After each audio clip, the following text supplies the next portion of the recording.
his signature there. Well, that's all I can tell you, Lieutenant. Mr. Braun came here this morning before the zoo was open to the public. He wanted to inspect the books. Oh, did he? No, I refused to make them available. He left. A few seconds later, I heard a rifle shot. Could you tell me exactly how many seconds later? Well, my concept of seconds may not be accurate. Maybe 10, 15, maybe a half a minute. How'd you know it was a rifle shot? Well, there's a difference in the sound of a rifle and a pistol shot. What's your name? My name is Tyler. T.G. Tyler. The T.G.'s for the Great. That's the way they used to bill me when I was headlined on the Farley Circus. What's your job here, Mr. Tyler? I'm a head animal feeder. Where were you when you heard the shot? I was over at the wolves' pen, laying some chicken wire at the fence. That keeps them from digging out. Wouldn't hurt to fly if they got out, but might scare somebody. Well, what did you do when you heard the shot? I come over here as quick as I could. Uh-huh. Mr. Donovan, was there anybody else on the premises at that time? My daughter and Moxie. Moxie? It's my assistant. Mostly takes care of the monkeys. I told the policeman where to find Moxie. Is your daughter here now? Oh, she's probably in the office. I'll call her.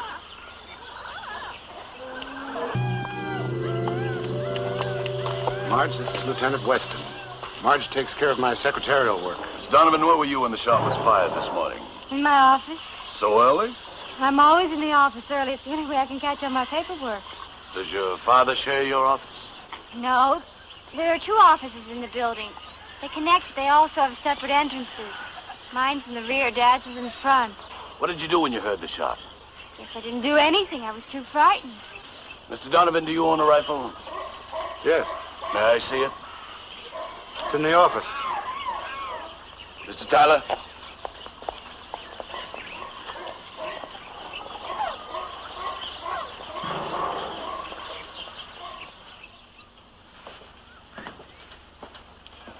It's in this cabinet.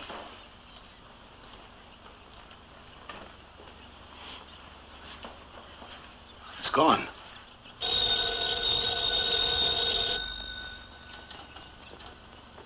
Yes? Just a minute. It's for you, the policeman at the gate. Weston. Yeah. We'll keep looking. They can't find Moxie.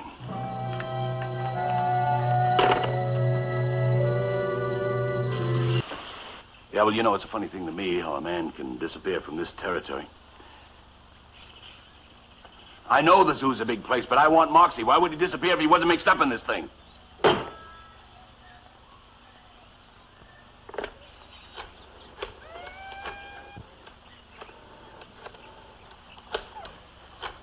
Good morning, Lieutenant.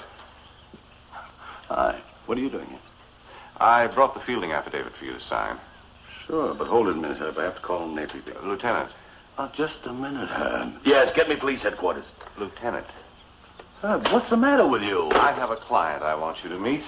Meet a client? Look, I'm right in the middle of a murder case. Come in, please. Start. Lieutenant, this is Moxie Gaines. Moxie? Yes, I understand you consider him a suspect in the murder of Mr. Braun. You know, when I got up this morning, I had black spots in front of my eyes. Now they're getting worse. Moxie, give the lieutenant what I think is the murder weapon. Careful with that thing. It's all right, Lieutenant. It's unloaded. Here are the bullets. You think of everything, don't you?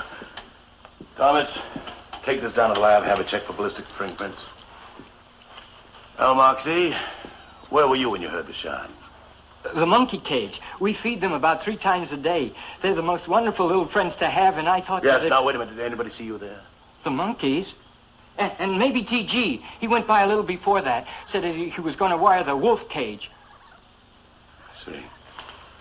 Mr. Tyler, did you see Moxie any time before or after the shot was fired? Yes, he's over in the monkey cage. I meant to talk to him. He spends too much time with them, Marcus. And was he still up there after the shot? He was coming out then. I had to make sure the wolf cage was wired good and fastened, or I'd have beat him up where he was. Anyway, I think this proves that Moxie couldn't have fired the shot. Moxie, where did you find the gun? Right by Mr. Donovan's office.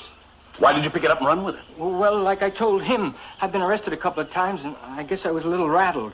I thought, maybe I ought to do something with the gun. I knew it belonged to Mr. Donovan, and it's the gun that Miss Donovan practices with. And I thought the best Oh, wait a thing to minute, do would be Moxie. to Hold it, try to hold hide it. so- Miss Donovan practices with a gun. Sure, she has to keep in trim, I guess. Keep in trim. For what? I'm women's national sharpshooting champion. Sharpshooting champion. I have to defend my title again next month.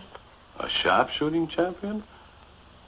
A woman who practices with a gun to keep in trim, hears a shot on the property and is too scared, too frightened to investigate? Well, there's a difference. Yes, there is. Now, would you mind telling me exactly what happened from the time you arrived to work at the zoo this morning? Well, we drove into the employees' parking lot as usual and got out and walked up to the office. There was a man waiting in front of the office for us, and Dad stopped to talk to him. Did you know the man? No. Then what did you do? I went on up into the office and started to work. Well, did you see either Mr. Braun or your father again before the shot? No. Mr. Donovan, you were talking with Mr. Braun in front of your office, right? Yes, that's right. Then he left and you went inside. Yes. The shot was fired a few minutes later.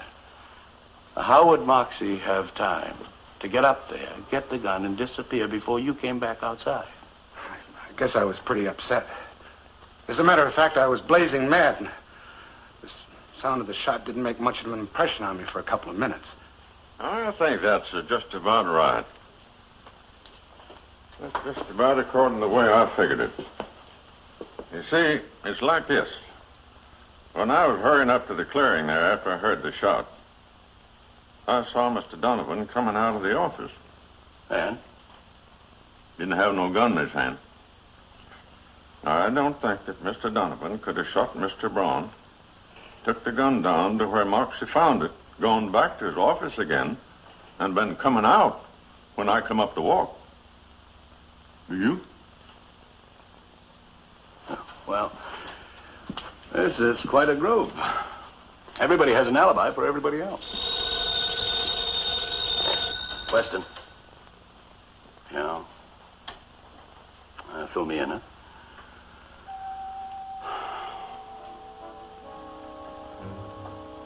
No, really?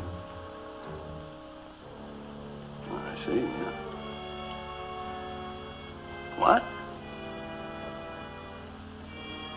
Oh, thank you very much.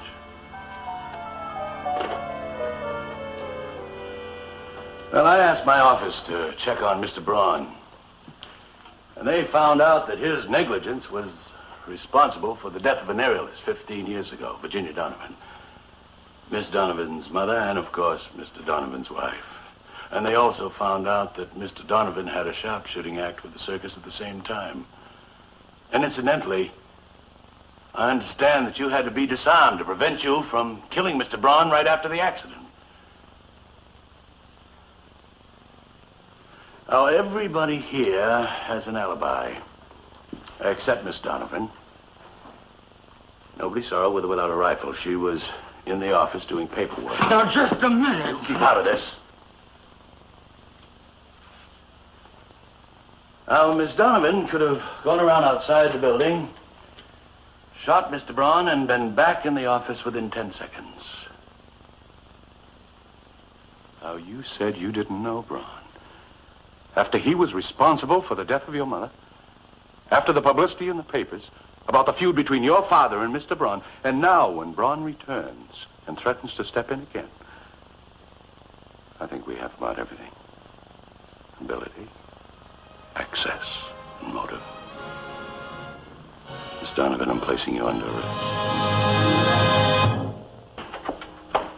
Good morning, Herb. Good morning. What brings you to the Chamber of Horrors this morning? Well, I thought I'd stop in and spoil your day. You mean Miss Donovan? Miss Donovan. Listen, have you been retained by the American Society of Lady Sharpshooters who insist that winging people like Mr. Braun comes under the title of keeping in trim? No.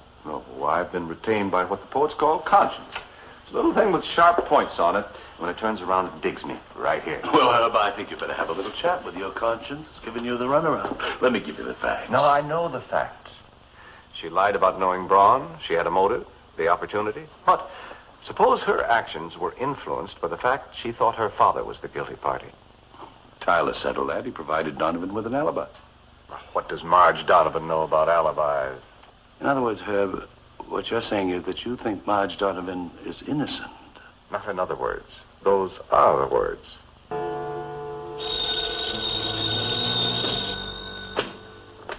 Weston. All right, Herb, I'll be right there.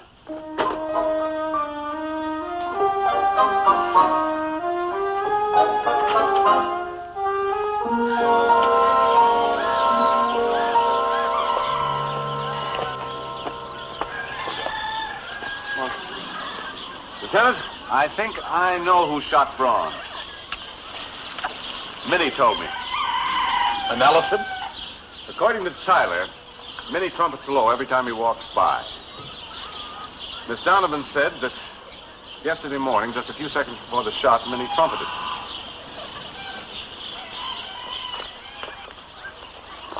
Shall I tell the rest of it, T.G.? Rest of what?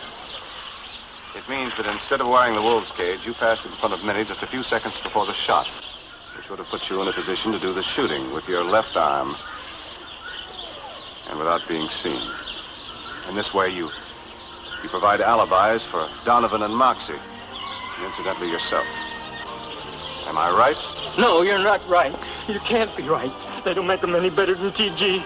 Tell him he's lying. Go on, tell him. I'm sorry, Moxie. He's right. I did it. Moxie wants us to take a tour of the zoo and see some of the other animals. Herb, I don't want to see any of the other animals. Well, John, maybe some of the other animals want to see you.